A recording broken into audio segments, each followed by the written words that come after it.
I was a practicing clinician working in a home health agency model. I wasn't allowed to dose my patients as per best practice guidelines. So I said, there's gotta be a way to do this better. My grandmother and my grandfather, I started seeing them going in and out of long-term care. It started personal, seeing the sick side of 80, and now it's been exciting to be part of Fox. Light bulb moment. Like, that's a complete game changer. You can see what we can do as a practice and as treating clinicians to really make 80, 85 look so much different than it did back that long ago. Boil it down into one saying, it's quite simply this. It's be stronger, live better longer.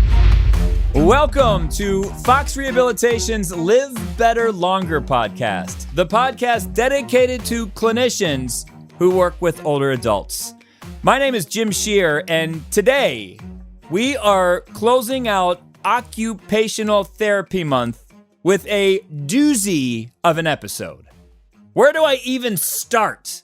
So first of all, we will be joined by Fox Rehabilitation CEO, Dr. Robin Kjar. But hold up, it gets even better. We will be reuniting Robin with her high school lacrosse coach. Hold up, it gets even better. Robin's high school lacrosse coach is actually an occupational therapist with Fox Rehabilitation. And it gets even better. On top of all of this, in this swirl of awesomeness, we will simultaneously be celebrating Dr. Robin Kjar's milestone 50th birthday. Woo! I can't miss episode of Fox Rehabilitation's Live Better Longer podcast. And let me just set things up quickly. And if you have any questions, if you're like, how did this happen? What? How? Don't worry. All of those questions will be answered. But just to set things up, Robin sends out a birthday email to all Fox colleagues. So if you work with Fox, you will get a birthday email from Dr. Robin Kjar. So she sent one out to Sue Page, and Sue Page responds back, "Hey, Robin, I'm your high school lacrosse coach." Robin didn't know because she knew Sue by her maiden name, not her married name. So Robin shared the message with all of us, and we determined, A, we should have a reunion. B, if we're having a reunion, we might as well record it for a podcast. And C, have a little fun celebrating Robin's milestone 50th birthday. So get your popcorn ready. It's going to be a doozy of an episode. When we return, I will be joined by Fox Rehabilitation CEO, Dr. Robin Kjar, and her high school lacrosse coach, Sue Page, who, oh, by the way, is an occupational therapist with Fox Rehabilitation.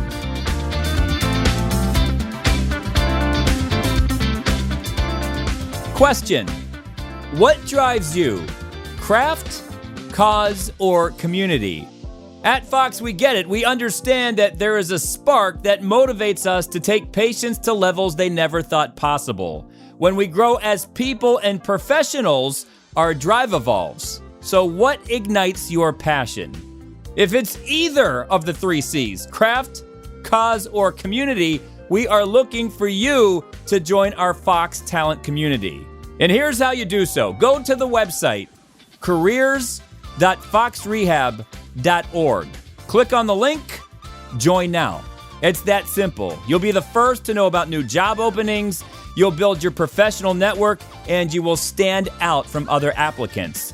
And when you go to careers.foxrehab.org, not only will you learn more about Fox Rehabilitation, but you can get tailored job recommendations based on your interests. We're always on the lookout for great clinicians who have a passion to rehabilitate lives and work with older adult patients so they can be stronger and live better longer.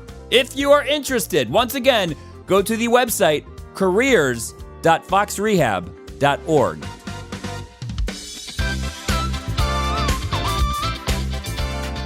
We are back on Fox Rehabilitation's Live Better Longer podcast, and please welcome to the show Fox Rehabilitation CEO, Dr. Robin Kjar, and Fox occupational therapist, Sue Page. And to celebrate Robin's milestone birthday, The big 5-0. That's significant, Robin. Yeah. I wanted to do a little, this is your life. So let's go back to the beginning of the year. So for those that don't know, Dr. Kjar always sends Fox colleagues a birthday email. For example, I got one in January. It came bright and early. Robin, you were the first person to wish me a happy birthday. I do my best. It almost came before I woke up, but I was up and I was thinking to myself, do I respond because this was such a nice gesture, but you are the CEO, so I don't want to give you one more email to read. I went back and forth and I'm like, no, that was nice. I'm going to send Robin a quick email back. Yes, so, please do. Sue Page got a birthday email this year. She too decided to respond. Her response, a little bit better than mine. Sue, can you take us through your response? Okay. Yes. When I got my birthday email, I thought, well, this is a good opportunity to let Robin know who I really was. Because I found out when I did my orientation for Fox that the CEO of this company had just got employed with was a girl that I taught and coached in high school. Mm-hmm. And it just came, it was just such a great feeling to see, wow, look what she has become. So I didn't do anything about it until I got that birthday message. And I thought, well, this is a good opportunity to let her know. Perfect opportunity. Yep. So that's what I did. I sent her, by the way, Robin, this is Sue Sadler. I gave her my maiden name and she immediately sent me back a response. It was so cool. And that's kind of how that went down. So yeah, Robin, was your mind blown when you found out that your former high school lacrosse coach now works with Fox? Yes, I was. And Coach is right. As soon as I saw it, I took a double take and I was like, wow, it is so cool. You said it perfectly, Coach. That's exactly the way it was. And I got back. I shared it with you, Jim. I shared it with Dr. Buca-Fernie. I shared it with Dr. Fox. And I'm like, look at this. I'm like, this is so amazing. And then it starts getting you to reflect, and things like that. It was really cool. And I love all the responses that I get from the birthday emails because a majority of people do respond back to me and it's fantastic. I have a little banter back and forth with pretty much everyone, which is awesome. I took that lead from Tim, who has always been approachable throughout the practice as when he was CEO and now still as founder. And but this one definitely blew my mind. You talk about small world. It is definitely a small world. Oh my gosh. So yeah. Sue, I need to know, let's go back in time to high school. How was Robin as a player? She, it's so funny. I was talking when, all those memories came flooding back to me. And I was like, Robin was probably the most graceful, beautiful athlete to watch on a playing field. I mean, and I'm not exaggerating. There were times when I would pull her. I said, do you realize how much potential you have? Because she was really an amazing athlete to watch. Usually soccer is called the beautiful sport. You're calling lacrosse the beautiful sport? Oh, I would say, I think lacrosse has changed a lot. That's what I was going to say. Lacrosse back in the late 80s, early 90s, when I graduated in 1990, lacrosse was a much different sport, women's lacrosse, than it is today. We all would stick, and it was a lot different. It was Robin epitomized when you would watch her, because she was tall and she was, thin, and she would just have this gracefulness about her when she would leap and catch a ball. I don't think they even leap anymore. I think they just, she was just amazing. It was beautiful to watch. Yet she was quiet and shy. And how do you describe this unsung type of person on the field that was doing things, but just quietly? She was very, very good athlete. Was she coachable? Oh, yeah. Okay. Oh, yeah, very coachable. Now, did she have leadership qualities back then? Of course she did. She just was quiet. When she was on the field, she was a leader, but she was just a quiet leader. She wasn't somebody who was, the cheerleader type. She was more just did it with her actions. I guess that's the best way to describe it. She walked the walk. She did walk the walk. Now, did you ever think in your wildest dreams that Robin, this girl you're coaching on the lacrosse field, would one day be a CEO for Fox Rehabilitation? No. No, and the reason why is because what it makes you realize, I think, too, because I was a pretty young coach back then. I'd like to say that now that I know you're 50. Is that it really gives you an idea of what goes on inside of a young person who you're coaching at that stage in their life and who they can really become. Like, I saw her as this quiet, shy, tremendous athlete. And to see her speak with such eloquence and articulation, so many years later, just made me think, we don't give kids enough credit for who they can become, I think sometimes. Like, everybody can go through these changes in their life and just look at what they can do.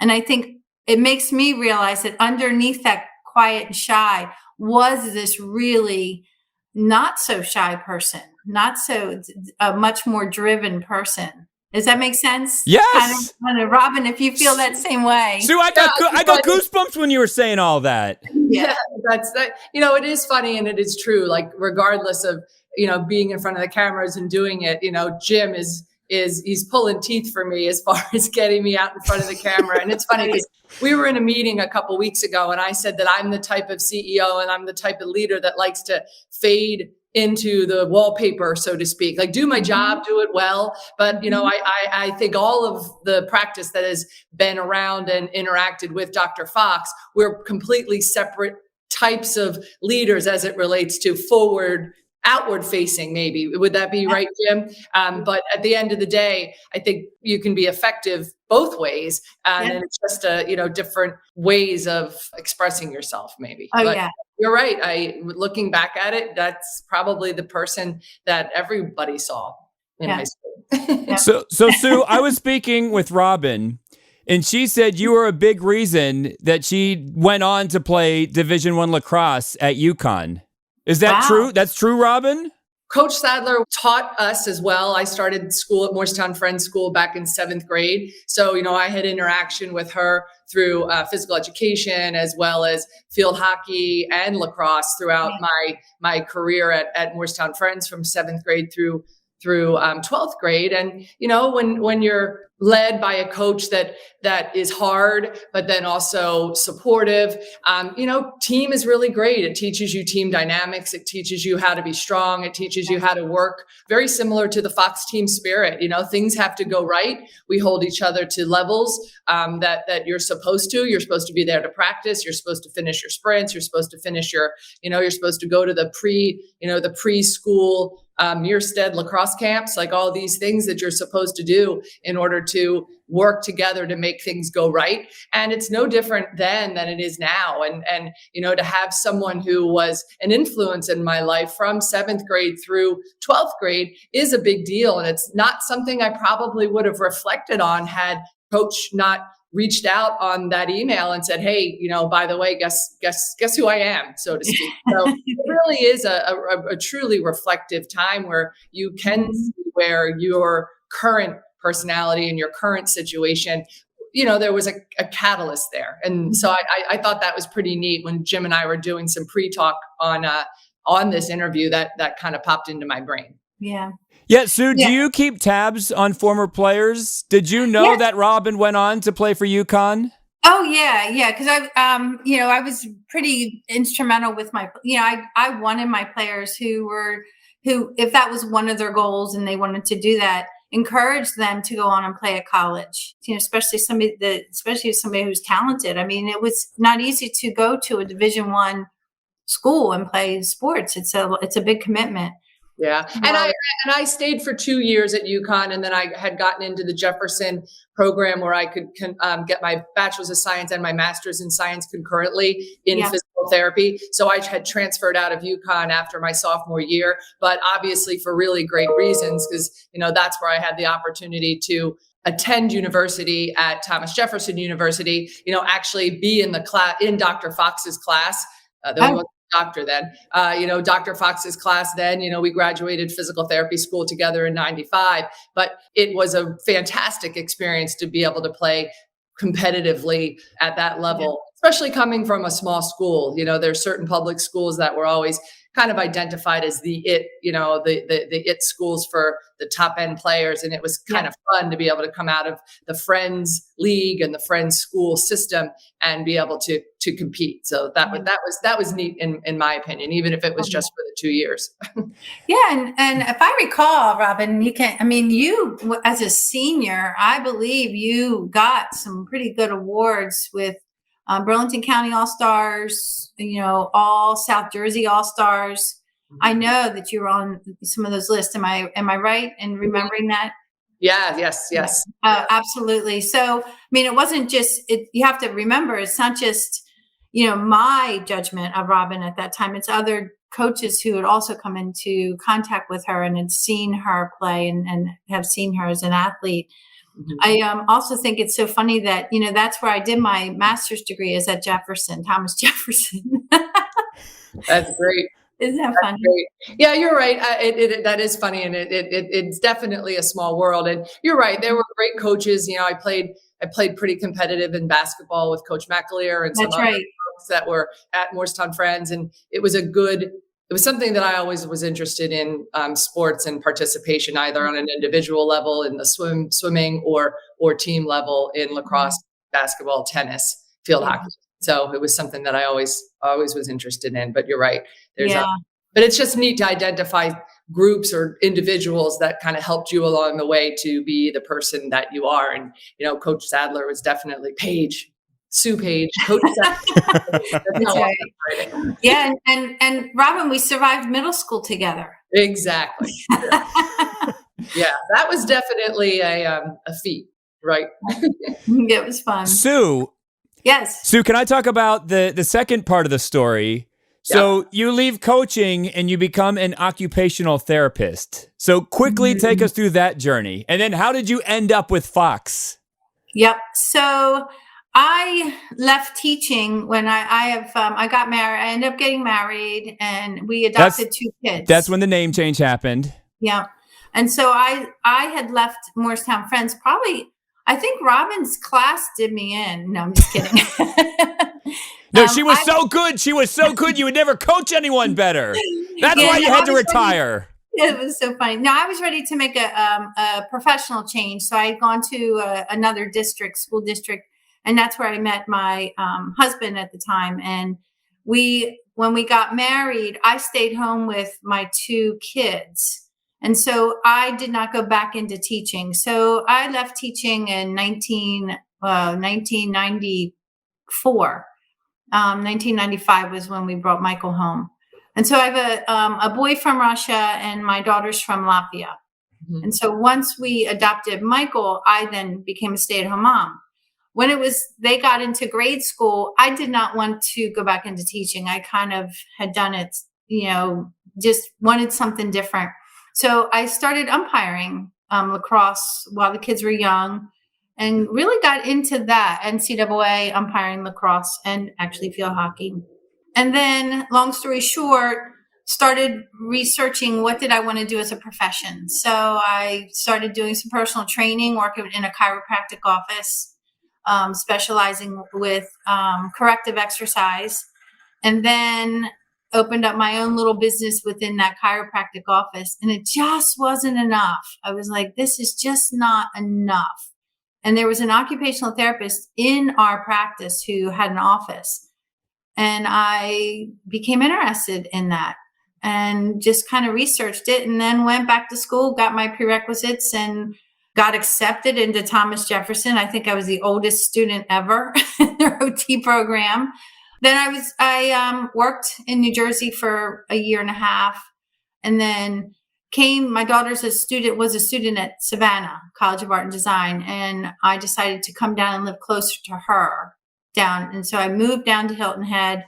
I was working with another company and last year decided it was time for a professional change there. And in the meantime, started my ex supervisor from my other company, Weston Group, left Weston Group and got a job with Fox. And I thought that was so interesting because I knew Fox from New Jersey.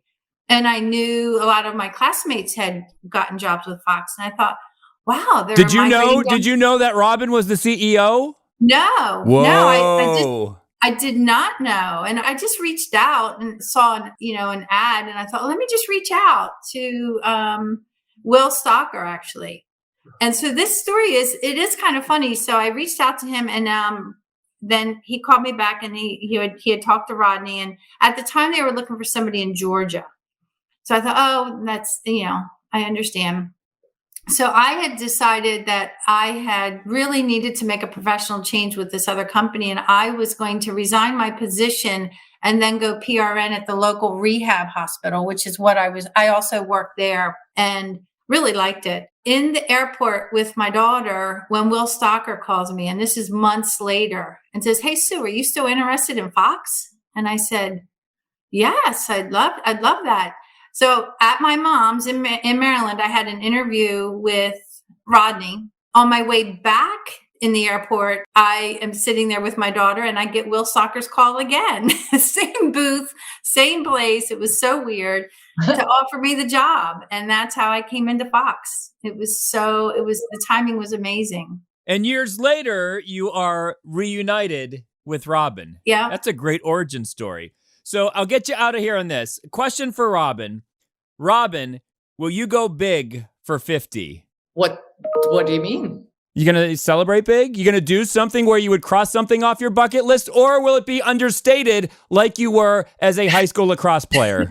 It'll likely be understated, but for a good reason. If you're grateful and you love what you do and you love the things, the people that you do it with, I feel like every day should be your birthday, and you should feel happy about every day and enjoy the day and enjoy your moment. And that is truly the way I'm feeling right now, unless there's some big surprises that I don't know about. There's really no big plan, but you never know. Maybe the spirit will move me differently, or maybe I've got like conspirators behind the scenes. I'm not sure. Okay.